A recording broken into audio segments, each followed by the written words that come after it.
Hello. Welcome to What Nobody Told Me After 65. Today I want to talk to you about senior activities. Senior activities are those things that we do to combat boredom and isolation. We should stay mentally as well as physically fit. According to the latest statistics, the average senior should exercise 30 minutes a day. 30 minutes a day. There was a survey conducted in 2022 by the American Time Use Academy, and yeah, somebody pays these people just to look up and put together surveys to find out what we're doing. Okay, so the senior 65 and older spends 7 hours in leisure and sports activities, 4.5 hours watching television, 48 minutes reading, and 24 minutes relaxing and thinking. I don't know where they get it from. Okay. So, here are some activities that you can do to keep yourself from being bored and isolated. Yoga and meditation. That was sort of kind of at the top of the list. It improves heart health, stress reduction, and elevates your mood. Yoga and meditation. Exercise classes, where we said we only spend 30 minutes each day, or we should. Exercise classes come in at number 2. Gardening,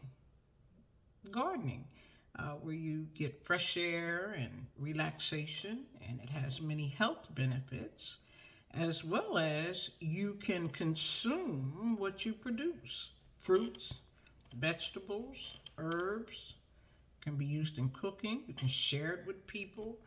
It has a lot of social connotations connected to gardening. Playing board games. That's like number 4. Playing board games.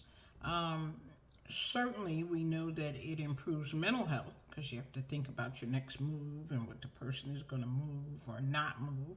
And it keeps you sharp and focused. So board games came in at number 4. Drawing and painting. It's very therapeutic and mentally stimulating. Drawing and painting, whether that's acrylics or charcoal or pencil drawings or doodling, I consider it all art. Sewing and knitting. That sort of kind of fell by the wayside, but it is coming in at number 5. Sewing and knitting has meditative qualities attached to sewing and knitting. I know it used to be crocheting as well, but that wasn't on the list. Sewing and knitting. How about scrapbooking? It is very therapeutic to write down and to capture your memories, either photographic scrapbooking or scrapbooking where you have brought souvenirs from different places that you visited. Scrapbooking is another fine activity. Now, you can do that solo, or you can do it in a group, or you can start a club even. That's something to consider. Photography. Capturing unique images, traveling around. You can take indoor still shots. You can take videos. You get pretty good at this, and videographers are in demand, as well as photographers. Videographers, people are using them for weddings and social events. Might be something that you could make a few dollars at. Flower arrangements. It lifts your spirits. That's all it says.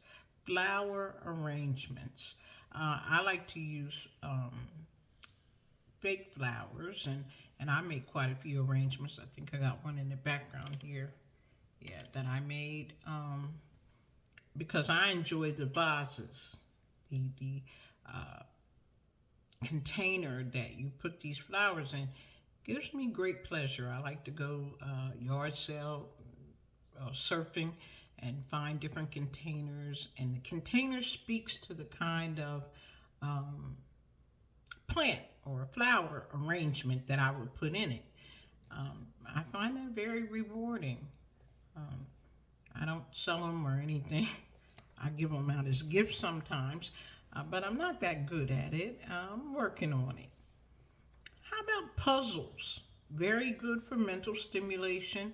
I know we used to do jigsaw puzzles where you put them together and then you put the stuff on them and glue them together and frame them.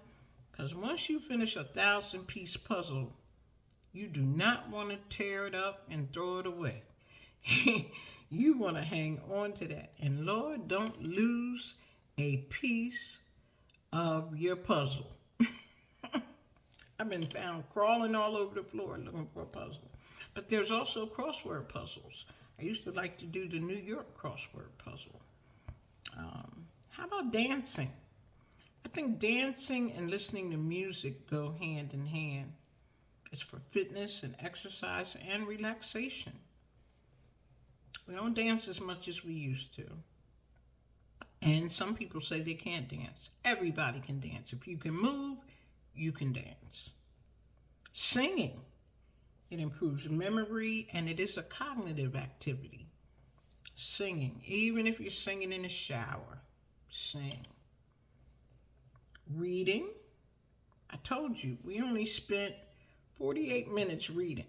The average, they 65 and older, spent only 48 minutes reading, but it's good for socialization skills. Create or join a book club. That's a good activity. Cooking. Now, that's subjective. If you know that you can no longer handle the heating, stay out the kitchen. Meaning if you can't remember when to turn something off, or if you don't have a timer, let us be safe because it sets off alarms. I know a friend of mine, a couple of mornings a month, the fire alarm, the smoke alarm goes off because somebody fell asleep cooking, or it is a good pastime. You can share it. It increases socialization skills, so you can share what you've cooked with friends and neighbors. I have experienced people who make cakes and make dinners for sale, for fundraising. How about traveling? Even if you only take a small day trip. I recently went with a friend to Charleston, South Carolina, to the International African American Museum. Wonderful. It was only a 2-hour ride, and we took our time walking through the museum and had lunch at a wonderful restaurant, and we were home before 9 o'clock. Very nice outing. Small trips. You don't have to go abroad. You don't have to take a cruise. A small day trip does a body good. Sports. Low-level sports. Swimming, golfing, and dancing. They consider dancing under a category of sports. Volunteering. That boosts your self-esteem. You know something that you can teach somebody else. You can mentor somebody else.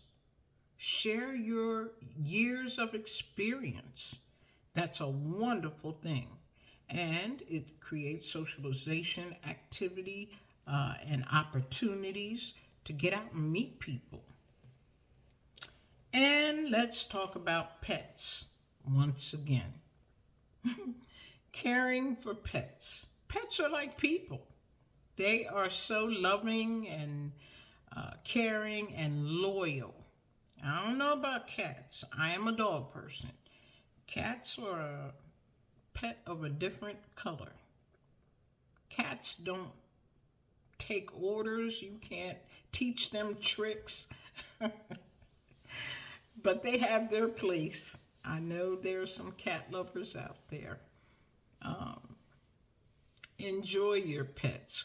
I'm going to do a full segment, I think, on pets, the best kind of pets, because you have to be mindful of the different breeds and what uh, health risks come with different breeds. And if you don't do your homework and you just go and get a pet from the shelter, which is good, a rescue animal, you need to know what you're getting into. Um, I used to think that the little tiny dogs, they just want to lay around on your lap and be quiet. Those little dogs are hard work because they need to get out and run. I had two dachshunds. I was running behind them two dachshunds. Finally, I just put a chip on them and put their tag on, and they'd go downtown when I lived in Delaware City in Delaware. And they'd go downtown, and somebody called me up, Miss Cherry, we got your dogs down here. Dee Dee and JW, they'd run off, and I just got tired of running after them little short legs. But anyway, pets are another good avenue to keep you from being bored and isolated, because that's not a good thing. All right, so I hope this information has been helpful. Please subscribe, share, tell your friends and your neighbors. And remember, you don't know what you don't know. Thanks for listening.